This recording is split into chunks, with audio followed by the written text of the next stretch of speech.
Many believe aliens are already here on Earth. But why are they here?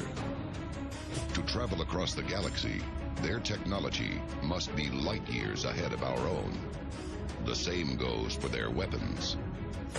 If extraterrestrials decide to target our planet, the result would be nothing short of Armageddon. Are aliens planning an all-out attack on planet Earth? And if they are, is there any way we can fight back?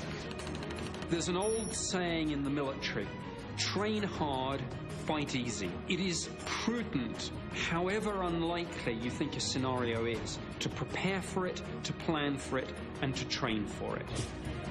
Join us as we investigate the terrifying capabilities of alien weapons and reveal how humanity can fight back in the final battle for planet Earth. A global effort has begun. Secret files hidden from the public for decades, detailing every UFO account, are now available to the public. We are about to uncover the truth behind these classified documents. Find out what the government doesn't want you to know. Alien Files, Unsealed. Baía do Sul, Brazil, October 18th, 1977. Claudomira Paisao is awakened by a strange green light shining through her window. She watches in terror as a creature like a man suddenly appears in her room, holding what she describes to be a device like a pistol. The creature fires at Paisao, inflicting searing pain. The beam renders her motionless, and needle-like instruments pierce her skin to collect a sample of her blood. It's just one of a series of attacks that hit northern Brazil from late 1977 to mid-1978, now known as the Colares Incident. 35 people are treated for radiation burns. 2 die within 24 hours of being injured. The attacks cause mass panic across the region. The Brazilian military allegedly launches a series of sorties, but their weapons are useless against the UFOs. Weeks later, the UFOs disappear. The Brazilian wave is a terrifying demonstration of alien domination. But it's not the first time we have appeared powerless against alien invaders. Unsealed Case File: The Battle of Los Angeles. Los Angeles, California, February 24th, 1942. Only 3 months after the Japanese attack on Pearl Harbor, a UFO appears in the night sky over Los Angeles. The military quickly went into action. They tried to figure out what the object was. They lit it up with their spotlights. They couldn't figure it out, and they ultimately started firing upon the object. After thousands of rounds being fired at it, they never were able to damage it. But just as quickly as it appeared, the craft travels down the coast and vanishes into the night, leaving the city in a state of panic. According to reports, the Battle of Los Angeles leaves American officials scrambling for a way to combat this new threat. This is the first time that our own defense force denied anything to do with a UFO. In other words, the first time that a cover-up started to go into place. By the early 1950s, many experts consider the U.S. military to have evidence that aliens exist in the form of downed spacecraft and the retrieval of alien bodies. The post-war years would see the advent of the jet age, the development of the atomic bomb, and a quantum leap in humanity's ability to defend its skies. Many believe these advances came from re-engineering hand-me-down alien technology. But how would these new superweapons fare in an alien confrontation? Unsealed Case File: The Tehran Incident. Tehran, Iran, September 19th, 1976. Eyewitnesses report a strange light in the sky over the nation's capital. The Imperial Iranian Air Force sends a fighter jet to investigate. But as the jet reaches the strange diamond-shaped UFO, its instrument panel fails. When the jet dives away from the UFO, the instrument panel mysteriously turns back on. Moments later, a second fighter jet is scrambled to investigate. As the F-4 Phantom crew was approaching the object, a second UFO actually appeared out of the first one, and it actually shot straight towards the incoming F-4 Phantom jet. Now, the pilot thought this was some kind of offensive maneuver. Maybe it was a missile of some kind, a weapon. So he actually goes to arm his AIM-4 missile and fire back. As he goes to arm his missile, he decides to fire, and the minute that he goes to press the button, everything shuts down. All the weapons controls, all of his communication. If aliens invade, do we have any way to fight back? For an object to strategically shut down certain controls of another aircraft, that's something we don't have. Sure, we can do an EMP pulse and destroy every electronic in a certain radius, but not strategically from one craft to another. Coming up, we investigate the possible existence of a secret government program to produce a superweapon capable of turning back an alien attack. Alien Files, Unsealed. Many experts believe that hostile aliens may be planning a large-scale attack on planet Earth. And according to reports, their spacecraft may be impervious to conventional weapons. Can anything be done to counter such an attack? The answer may lie in a declassified U.S. government memo. Quantico, Virginia, April 2011. The FBI's website is slammed by traffic, viewing a 60-year-old memo addressed to former director J. Edgar Hoover. It was written by Guy Hotel, a former special agent in charge of the FBI's Washington field office. Written in 1950, he records an eyewitness account in 1947 that many believe changed the course of human history. The recovery of flying saucers crashed in the New Mexico desert. In the memo, Hotel states they were described as being circular in shape, with raised centers, approximately 50 feet in diameter. Each one was occupied by 3 bodies of human shape, but only 3 feet tall, dressed in metallic cloth of a very fine texture. Unsealed case file. The Roswell Incident. July 8, 1947. The Army Air Force has announced that a flying disc has been found and is now in the possession of the Army. The announcement is a bombshell. America has recovered an alien spacecraft. The story quickly becomes international news. But the military is caught off guard by the intense media scrutiny and scrambles to divert the world's attention. Shortly after the military said that they had captured a flying saucer, they completely rebutted their own story and said that it was nothing more than a weather balloon. The Roswell incident continues to compel UFO investigators today. But one question is often overlooked.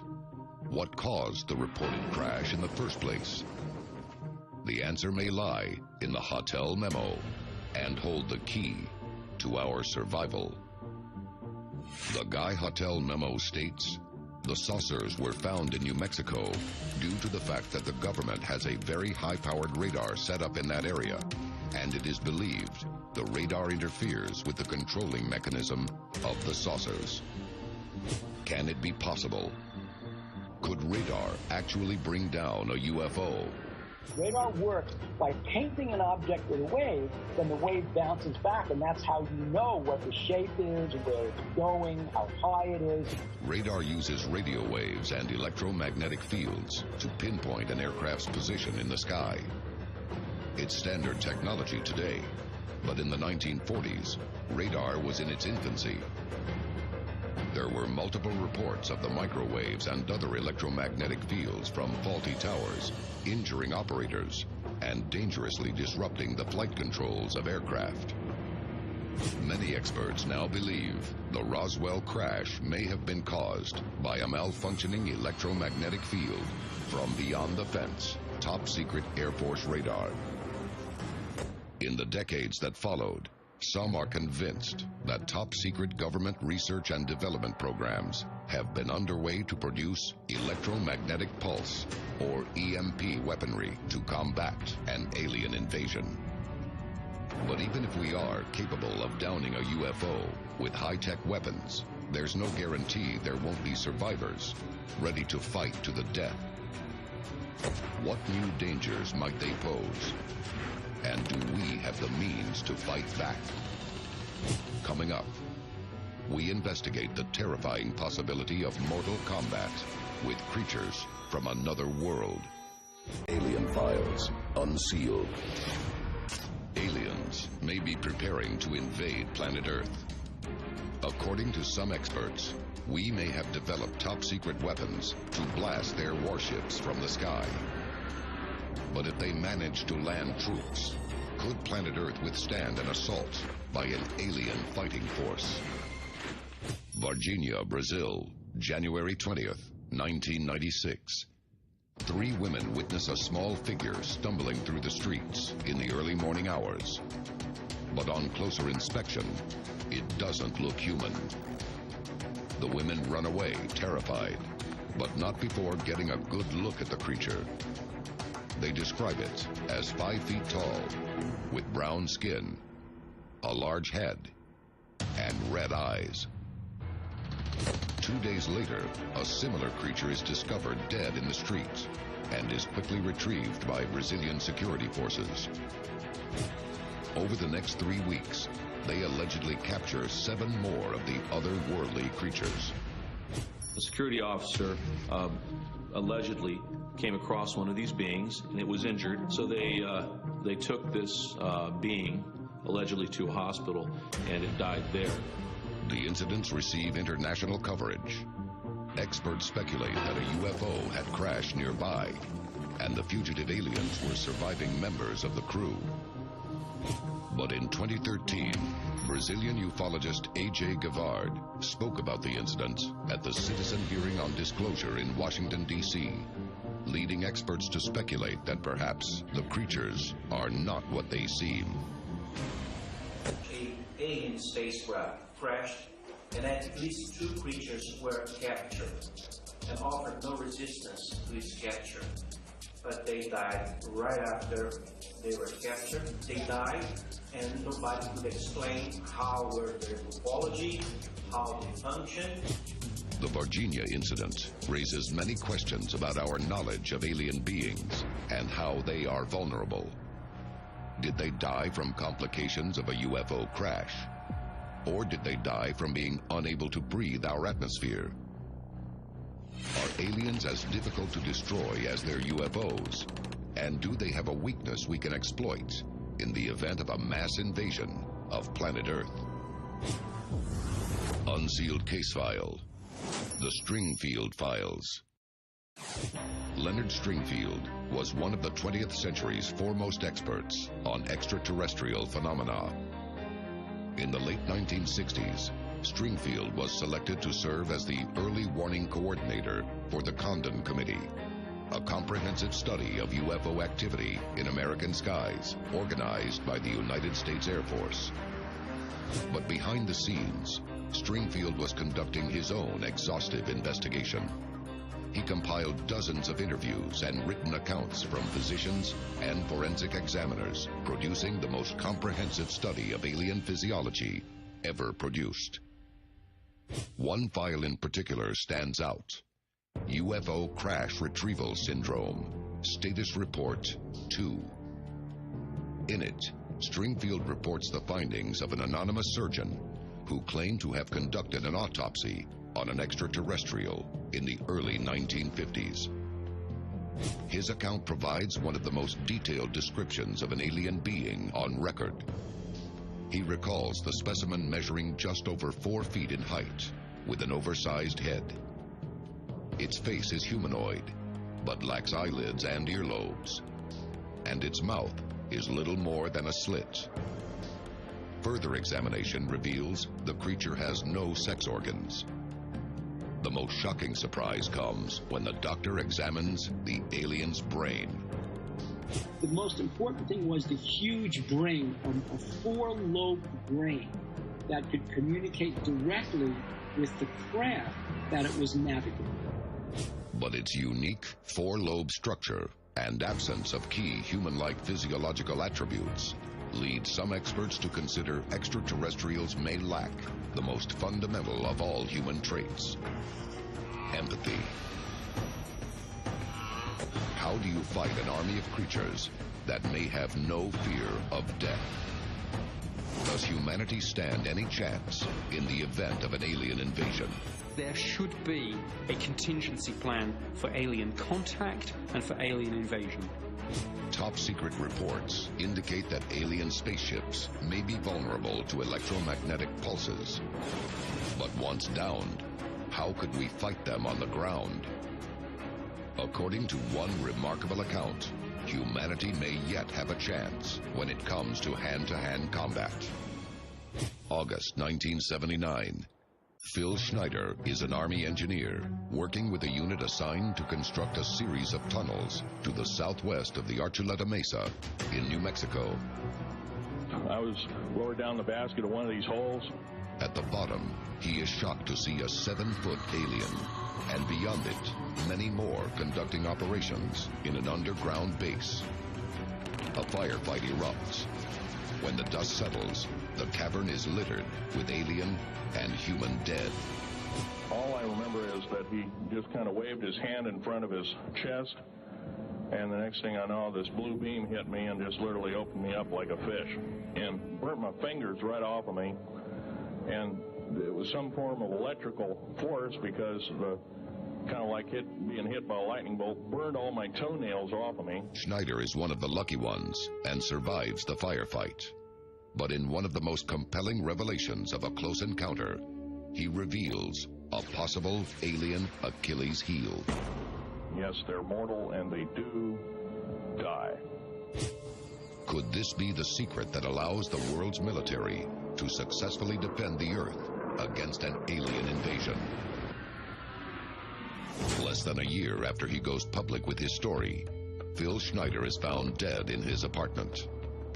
Officially, his death is ruled a suicide, but many believe he was murdered for being the man who knew too much. Why does the government allegedly not want the public to know about alien vulnerabilities? Phil Schneider leaves the world with an ominous warning. There's a war underneath there, and I'm talking dead serious. It's been going on since that time. Since late August of 1979, our military, the Russian military, basically the militaries of the world, have been in constant conflict with the outer space alien. What if the final battle for Earth has already secretly started, and the world doesn't even know it has begun?